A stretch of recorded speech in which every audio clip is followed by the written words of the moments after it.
A'udzubillahi minasyaitonirrajim. Bismillahirrahmanirrahim. Assalamualaikum warahmatullahi wabarakatuh. Alhamdulillahirabbil alamin wassalatu wassalamu ala asyrafil anbiya'i wal mursalin wa ala alihi wa ashabihi wa man tabi'ahum bi ihsanin ila yaumiddin. Amma ba'du.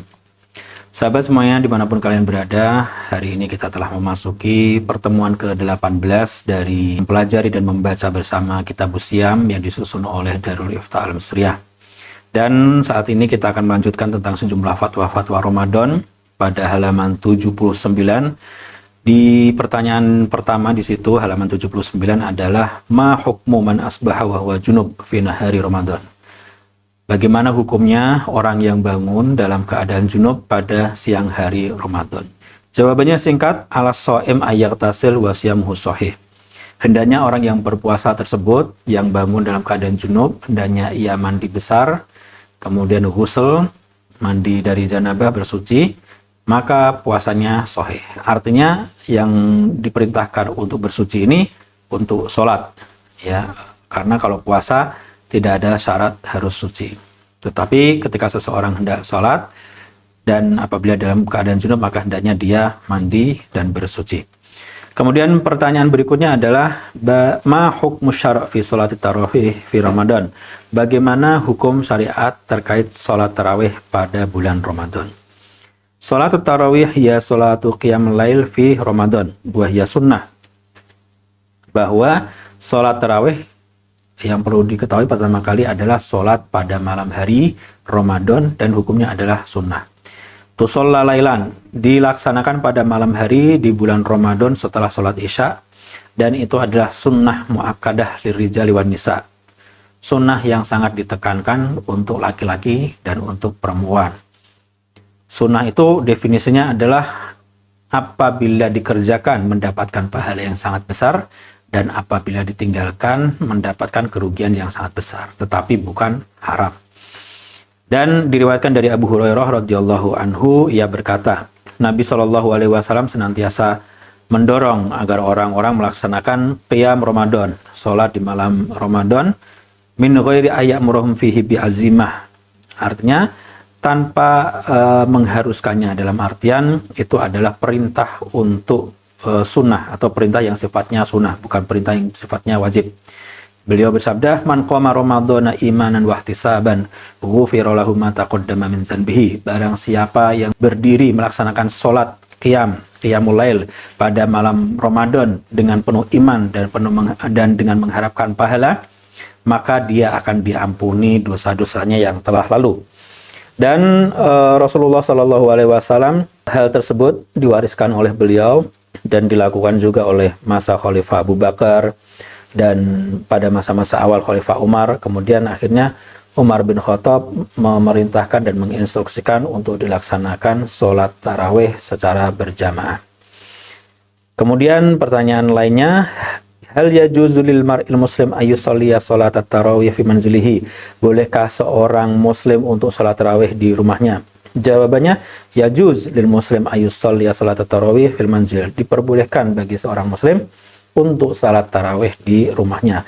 Akan tetapi salatnya dalam jamaah di masjid itu lebih baik. Yang kami fatwakan seperti itu, kata Darul Ifta Al-Misriyah. Wa huwa madhabu jumhuril fuqaha, dan itulah madhab jumhur fuqaha dari madhab Hanafi, Syafi'i, dan Hanbali. Dan Ibnu Qudamah juga telah menegaskan dalam kitabnya Al-Mughni, kita lihat pada halaman 80 di situ.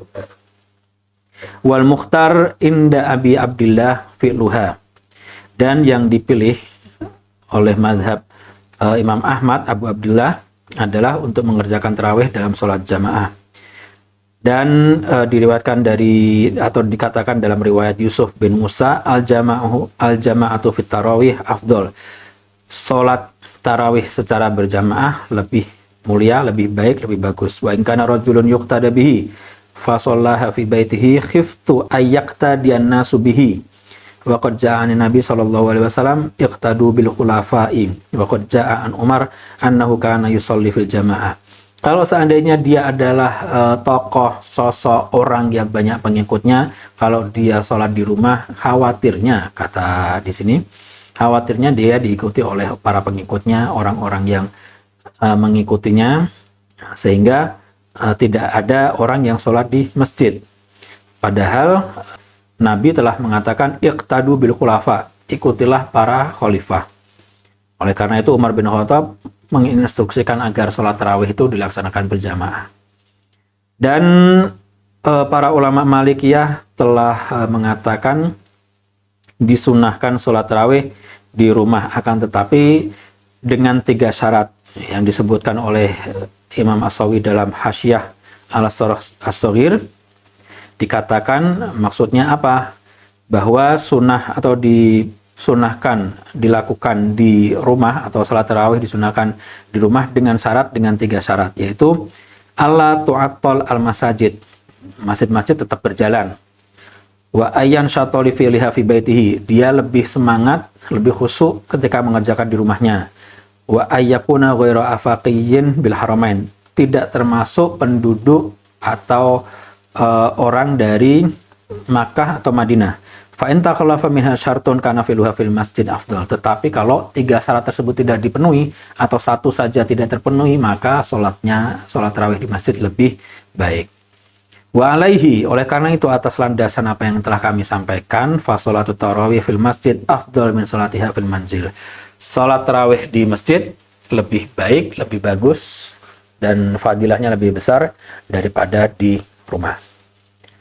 Kemudian selanjutnya, para sahabat semuanya yang dirahmati Allah, pertanyaan berikutnya di paragraf terakhir halaman 80 itu, ma hukmu wujudi jama'atain, apa hukumnya terdapat 2 jamaah dalam satu waktu, di salah satunya lebih terlambat dari jamaah pertama pada sholat isya, dan yang lainnya orang-orang yang sholat dengan sholat tarawih. Jawabannya, para jumhur fuqaha dari Hanafiyah, Malikiyah, dan Syafi'iyah menyatakan makruh sholat jamaah yang kedua di sebuah masjid yang ada imamnya, maksudnya ada imam tetapnya ya.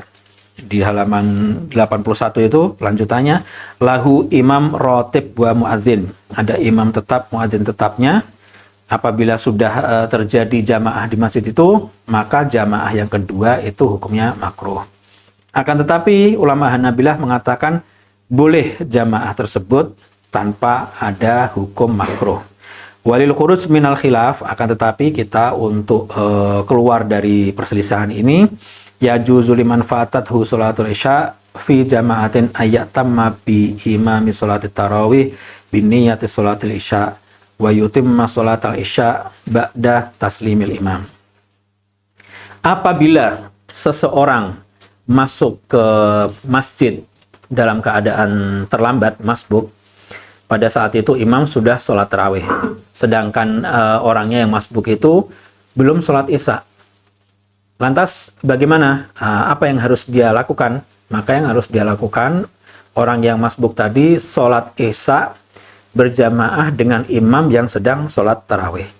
Jadi ketika imam salam dari sholat tarawih 2 rakaat, makmum yang sedang sholat isya dengan niat sholat isya melanjutkan menambahi 2 rakaat sholat isya berikutnya.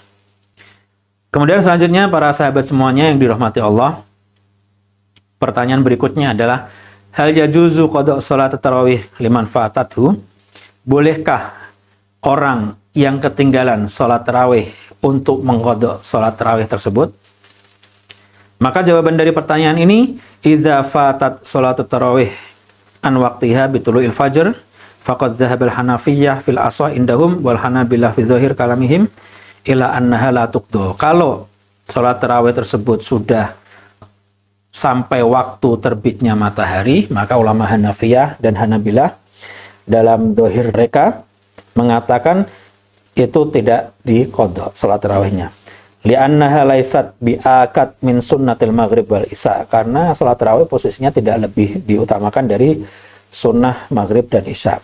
Watilka la tuqda, sedangkan 2 sholat tersebut yaitu sunnah maghrib dan isya itu tidak perlu diqadha atau tidak diqadha apabila ketinggalan. Fakadzalika hadhihi, demikian juga, maka demikian juga tarawih.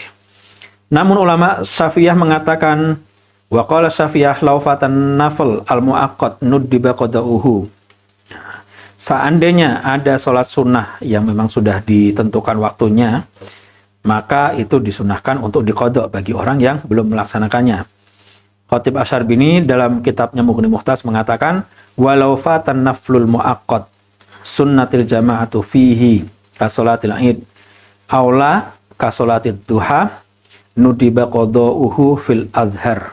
Jadi apabila ada seseorang yang ketinggalan melakukan sholat sunnah yang telah ditentukan waktunya, dan baik itu disunahkan sholat jamaah seperti sholat id, dan atau sholat yang tidak disunahkan berjamaah seperti sholat duha, maka dia disunahkan untuk mengqadha'nya. Atas dasar hadis dalam Bukhari dan Muslim, man nama an sholatin aw nasiyaha falyusalliha idza dzakaraha. Barang siapa yang ketiduran tidak melaksanakan sholat atau lupa, maka hendaknya dia sholat ketika dia ingat. Wali annahu sallallahu alaihi wasallam qadha raka'atil fajr lamma nama fil wadi an sholati subh ila an tala'atis syams. Jadi pernah juga Rasulullah sallallahu alaihi wasallam mengqadha qobliyah subuh, yaitu 2 rakaat sholat fajar, karena saat itu beliau ketiduran di sebuah lembah, dan ketika bangun beliau melaksanakan sholat subuh terlebih dahulu. Setelah sholat subuh baru mengqadha qobliyah subuh tersebut. Kemudian di halaman 82 disebutkan di situ, wa alaihi faman fatathu sholatut tarawih. Oleh karena itu, atas dasar yang kami sampaikan, maka barang siapa yang ketinggalan sholat tarawih disunahkan baginya untuk mengqadha'nya, dan inilah yang kami fatwakan, dan inilah yang difatwakan oleh Lembaga Fatwa Mesir Darul Ifta Al-Misriyah. Para sahabat semuanya dimanapun kalian berada, selanjutnya pertanyaan berikutnya masih di halaman 82. Mal matlub minal muslim fi'luhu fil ashril awakhir min syahri Ramadan. Apa yang harus dilakukan seorang muslim pada 10 terakhir atau 10 hari terakhir bulan Ramadan? Jawabannya adalah, bagi muslim tersebut hendaknya ia mengikuti petunjuk Rasulullah Shallallahu alaihi wasallam pada 10 malam terakhir bulan Ramadan.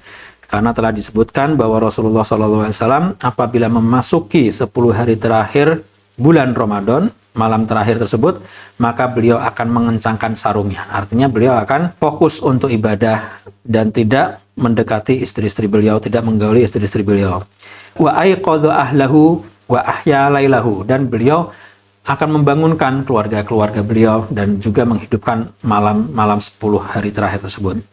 Maka hendaknya bagi setiap muslim bersungguh-sungguh untuk beribadah dan memerintahkan, mengajak keluarganya untuk melakukan hal tersebut untuk bisa meninggalkan bulan Ramadan dengan sebaik-baiknya, sehingga dia tidak menghalangi dirinya untuk bisa mendapatkan kemuliaan malam Lailatul Qadar yang terdapat di akhir-akhir bulan Ramadan, karena itu lebih baik daripada 1000 bulan. Kemudian para sahabat semuanya, teman-teman semuanya dimanapun kalian berada, pertanyaan berikutnya adalah, mal hukum fi man mata wa alaihi shaum. Bagaimana hukumnya orang yang telah meninggal dan masih punya tanggungan puasa? Jawabannya, inna man mata wa alaihi shaum yajibu ala warathatihi ikhraj fidyah. Jadi bagi orang yang sudah meninggal sedangkan dia masih punya tanggungan puasa, maka ahli warisnya perlu mengeluarkan fidyah puasa yang ditinggalkan oleh almarhum, minat tarikah, dari harta peninggalannya, qabla tauzi'iha, sebelum dibagikan sebagai harta warisan. Berapa yang harus dikeluarkan? Biwaqi it'am miskin an kulli yaum. Jadi setiap hari yang ditinggalkan memberikan 1 makan untuk 1 orang miskin. Min awsati makana yakuluhu hadzal mutawaffa, yaitu dengan makanan yang biasa dimakan oleh almarhum tersebut. Berapa jumlahnya? 1 mud setiap harinya. Berapa itu 1 mud? Itu setara dengan 510 gram gandum. Atau kalau dalam ukuran beras, 1 mud ukurannya 675 gram. Wa yajuzu ikhraj qimatuha, dan diperbolehkan juga untuk mengeluarkan nominalnya. Berapa nominal 675 gram beras, dikeluarkan harganya segitu, diberikan kepada orang miskin, dan yang itulah yang kami fatwakan. Wa in lam yakun lahu tarikah istahabu li auladihi wa qaribihi ayyukhriju anhu hadhil fidyah. Namun jika orang tersebut tidak memiliki harta peninggalan, maka disunahkan bagi anak-anaknya, karib kerabatnya untuk mengeluarkan harta dan untuk membayarkan fidyah bagi orang yang meninggal tersebut atau bagi almarhum. Baiklah para sahabat semuanya, dimanapun kalian berada, itulah perjumpaan kita pada hari ini. Insya Allah kita bertemu kembali esok hari dalam kesempatan dan waktu yang sama. Barakallahu fikum. Wassalamualaikum warahmatullahi wabarakatuh.